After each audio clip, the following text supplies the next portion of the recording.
So, throughout our conversation to this point, you've already discussed a number of the different inputs that are toxifying the body, whether it be pesticides, things in the air, things in the water. You just went over a few there. Is there one that stands out as being the biggest influence when it comes to Parkinson's? I want to take time and get into each of these, but is there one that holds more weight than the others? Yeah, so you've probably gathered I'm a little bit crazy, and maybe a little thing, but I think this is the number one cause of Parkinson's in the United States. And so, for those of you who can't see what I'm holding up a very, very simple six-atom molecule. So most of your listeners know that water, H2O, is three atoms, two hydrogens and one oxygen. This is trichloroethylene. It's got six atoms. It's got two carbon atoms in black, a white hydrogen atom, and three chlorine atoms, hence its name trichloroethylene, or TCE.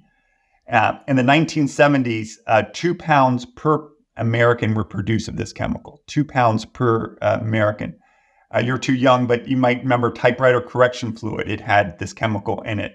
If you drank decaffeinated coffee, you may have been exposed to this chemical. If you worked in degreasing, this is like one of the world's great degreasing agents. You spray it in an engine and the grease melts away. That's likely due to this chemical. If you were a printer, if you were a painter, you were exposed to it. In the United States, the worst example is Camp Lejeune. So the Marine base in North Carolina, where Marines were knowingly exposed to this chemical in their drinking water, and they were exposed to this chemical in their drinking water from 1953 to 1987. A million Marines, their family members, and their dependents were exposed to this chemical. This chemical is known to cause cancer, according to the World Health Organization. According to the EPA, it's carcinogenic by all routes of exposure, and the Marines knew about it and covered it up. And the consequences of that is that retired Master Sergeant Jerry Ensminger, his daughter at age 6, beloved daughter at age 6, developed leukemia. She dies at age 9. He finds out after the fact that cancer-causing chemicals were found in the groundwater at the Marine base for which his children and he were drinking. And he's launched a 26-year campaign to bring justice for the Marines who were exposed to this chemical. He was a drill instructor, and so he'd leave no Marine behind, leave no man behind, leave no person behind, and he has helped bring justice for these thousands of Marines who were exposed. A recent study looking at those individuals at Camp Lejeune found that Marines who served at Camp Lejeune compared to those who served in California at Camp Pendleton had a 70% increased risk of developing Parkinson's disease. And mind you, these Marines were healthy, right? You have to be healthy to be Marine. They were young. They were only 20 years old when they were getting exposed to this chemical in their drinking water. And they were only exposed for a short period of time, on average 25 months, just over 2 years. 30 years later, 70% increased risk of developing Parkinson's disease. Again, I think a first point we were talking about is that this disease unfolds over years or decades. And so this is what's happening at Camp Lejeune, but this is happening in places around the country. There are 15 Superfund sites, the most toxic sites in the country, that are contaminated with this chemical in Silicon Valley alone, including Superfund sites from Fairchild Semiconductor, one of the first chip manufacturers in the world, from Intel, one of the leading chip manufacturers in the world. There are 15 of these in Mountain View, California, and surrounding communities in the wealthiest part of the country. There are a dozen dry cleaning sites in Rochester that are contaminated with this chemical. There is a formal metal plating factory less than 10 minutes from my home that has levels of this chemical in their groundwater that exceed anything that I've been able to find at Camp Lejeune. This is also the same chemical that was in the movie and the book of Civil Action in Woburn, Massachusetts. It was in Toms River, New Jersey, which was the subject of a book that won a Pulitzer Prize. We've had 100 years of this chemical causing cancer, and we've likely had 100 years of this chemical contributing to the rise of Parkinson's disease. As you're explaining TCE there, it sounds like at least a bunch of it we're dealing with ramifications from use in the past. You did mention dry cleaners, though. So taking that to the present, other than dry cleaners, and we obviously need to be aware of these sites, the Superfund sites that are still contaminated. But what I'm getting at here is, being in the present, what do we need to worry about when it comes to TCE? So fortunately, the EPA has recently concluded that TCE and a very closely related dry cleaning chemical called perchloroethylene has one more chlorine atom on it. Both in the words of the EPA, pose an unreasonable risk to human health. The EPA has concluded that both these chemicals pose an unreasonable risk to human health. The EPA has proposed a ban on all consumer uses of perchloroethylene, including that in dry cleaning.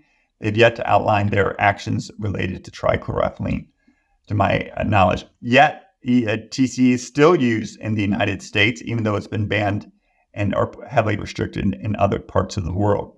So even if you don't work in it, even if you dry clean your clothes, and if you do dry clean your clothes and you have Parkinson's disease, you should pick a dry cleaner that's green and that's not using perchloroethylene, often referred to as PERC. But the main thing I'd be concerned about is environmental exposure. Up to 30% of groundwater in the United States is contaminated with TCE.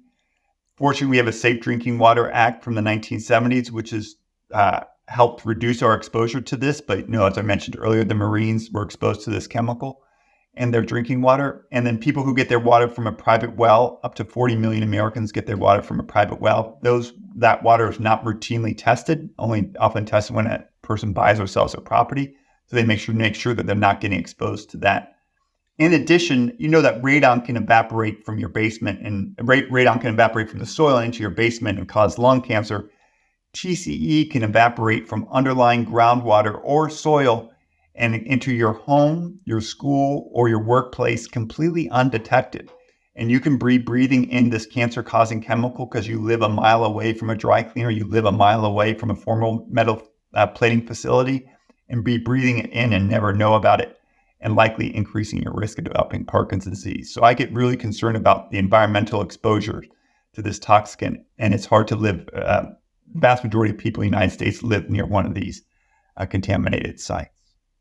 To further expand on what you just highlighted there, I think this is just so important. The fact that even if you're somebody that isn't using one of these conventional dry cleaners, I've heard you talk about the fact that I think it was in New York where there's often a dry cleaner at the base of an apartment, and then the people above it are affected. And then also grocery stores, when they looked at the TCE on food at the grocery store that was nearby the dry cleaner, that was impacted as well. Yeah. So unfortunately, there is some digging to be done here, and it's not as simple as just avoiding the dry cleaner. And you're talking about groundwater, so there's some digging to do. Yeah, let me elaborate. And it impacts beyond the source in a big way. Yeah, Jesse, you're exactly right. And so in New York City, they did studies. If you're in an apartment high rise, often you have a dry cleaner on the ground floor. Really convenient to drop off your clothes on your way to work and then pick up your clothes on your way back from work. Well, it turns out that the dry cleaner, especially if they're doing dry cleaning on site, the gas is being released obviously into the dry cleaner, and then that gas permeates the indoor air of the apartments above it at unsafe levels.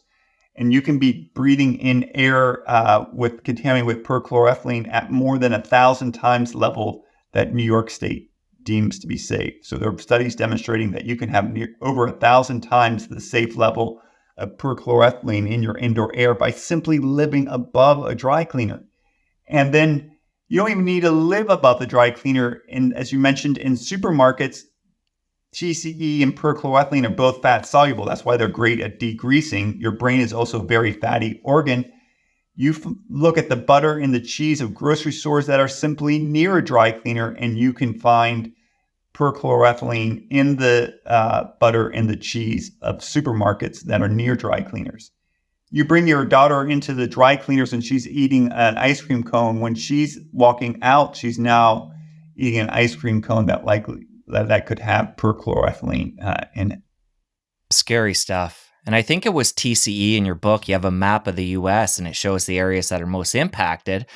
But in a really practical sense, for somebody that's feeling alarmed hearing about this, because there is different areas, including groundwater, that can be impacting, and it's not something you're going to notice if it's impacting your air. Is there a certain test that people can do to test their air? Or how do people, in a practical sense, assess their living environment to make sure it's not impacting them? Yeah, so you mentioned our book, Ending Parkinson's Disease. We have a map in there for all the Superfund sites that are contaminated with it. We also have resources in it. For those who are watching on YouTube, here's the book. In the back are these black colored pages, and we give you some resources that can guide you to how to get your indoor air tested for what's called vapor intrusion. And much like people, many people have had their homes tested for radon with a radon testing kit. You can do the same thing and have it tested for trichloroethylene or perchloroethylene, TCE or PCE. And you can just have you have a radon remediation system put into your home that sucks the air from underneath your foundation and releases it, vents it above your roof. You can do the same thing for TCE and PCE. So this is readily remediable. This is readily testable. This is readily preventable. There's no reason kids need to be developing leukemia in the United States from TCE. We need to stop having kids develop leukemia in the United States. TCE has been linked to leukemia for 40 years. If anyone who's read the book of Civil Action knows about people in Woburn, Massachusetts were drinking TCE in their groundwater and their kids were developing and dying from leukemia in the 1970s. This is going on for 50 years since that time. And the chemical's been used in the United States and around the world since the 1920s. 100 years of causing cancer is enough. A century of cancer due to TCE needs to end. And if we do that, we will likely decrease the number of people who ever develop Parkinson's disease as well. As you share all this, it seems pretty obvious that TCE is something that is super toxic and should be banned for numerous reasons. This is all for dry cleaning. This isn't like for mission critical things. Perchloroethylene is, principal use is dry cleaning, and we're using this for degreasing. This is a 6-atom molecule. Would you fly in an airplane from the 1920s? No. And what I'm getting at with all this is why isn't it being banned from higher up? Because we're not making our voices heard. Listen, politicians, their job is to react to the demands of the public. If we don't demand action, action doesn't take place. We write in our book a little bit about the role that HIV activists played in changing the course of HIV. HIV didn't change its course, would not be preventable and would not be treatable but for the actions of brave men and women in New York City and San Francisco who changed the course of the disease. It wasn't like President Ronald Reagan, bless his soul, said, "Oh, we got to take a lot of action to do this." He, President Bush, and subsequent presidents only responded to the actions that HIV activists took. They put a quilt on the National Mall and made people realize that this wasn't a disease just of gay men. It was a disease of people who were getting blood transfusions, a disease of women. It was a disease that affected nearly could affect every family in the country. And the process of it, they've made HIV preventable. They've made HIV among the most treatable conditions associated with a near normal life expectancy. And they've made the rates of HIV fall. No one thought in the 1980s or 1990s that the rates of HIV would be falling in the United States when they've done. And we should be applauding the heroism of people like Larry Kramer and his colleagues at ACT UP who changed the course of HIV. If we can change the course of HIV, we can change the course of Parkinson's, we can change the course of leukemia, we can change the course of non-Hodgkin's lymphoma, we can change the course of multiple myeloma, renal cell carcinoma, and prostate cancer, and many more, brain cancer, breast cancer. But we need to make our voices heard. And we know what these toxins are. There's no question that TCE causes cancer. The World Health Organization has reached that conclusion. The U.S. Department of Health and Human Services, the EPA have all reached this conclusion. Why we continue to allow a carcinogenic substance to contaminate our groundwater and indoor air is unconscionable. We've talked about how widespread this TCE can be. Any research on the poor people that work in these dry cleaners and their cancer rates and rates of Parkinson's? There's only been one small study that I'm aware of in Parkinson's that found a 10 to 100 times increased risk developing Parkinson's disease. But this was in a tiny study where the expected number was like 0.3 and the actual number was 3 or something like that. As you alluded to at the outset, it's really, really hard to do these diseases. As common as Parkinson's disease is, it's rare. 98% of people in the United States don't have Parkinson's. That's fantastic. We should make it even 99.8% of people don't have Parkinson's disease. So when you have a relatively rare disease, you have to get a lot of dry cleaners, thousands of dry cleaners, and then you need to follow them not for a day, a week, a month, or a year, but for decades, because they're not going to develop Parkinson's disease after working 1 day, 1 month, or 1 year in a dry cleaner. It's going to be a long-term consequence of doing it. So to do those studies, which we should be doing, by the way, but we're not doing them, is we should follow people who are at high risk for developing these diseases, including farmers with pesticides and dry cleaners from these chemicals and see what the rates of Parkinson's are. I think you'll find extraordinarily high rates of Parkinson's disease and cancer if you follow these individuals for long periods of time. And we did that. We did that at Camp Lejeune. So we've done the experiment. We've done it. We've exposed Marines to TCE at Camp Lejeune, minimally exposed to them at Camp Pendleton, and we got 30 years later, 70% higher rates of Parkinson's. We've done the experiment. Now it's just a question of taking the action to prevent other people from being guinea pigs to this chemical. If you enjoyed that clip, press here for the full episode. I'll see you over there. The vast majority of Parkinson's is preventable. The people who have it need not have had it in the first place, and we can prevent future generations from ever getting this very preventable disease. When people do know about something and they take no effects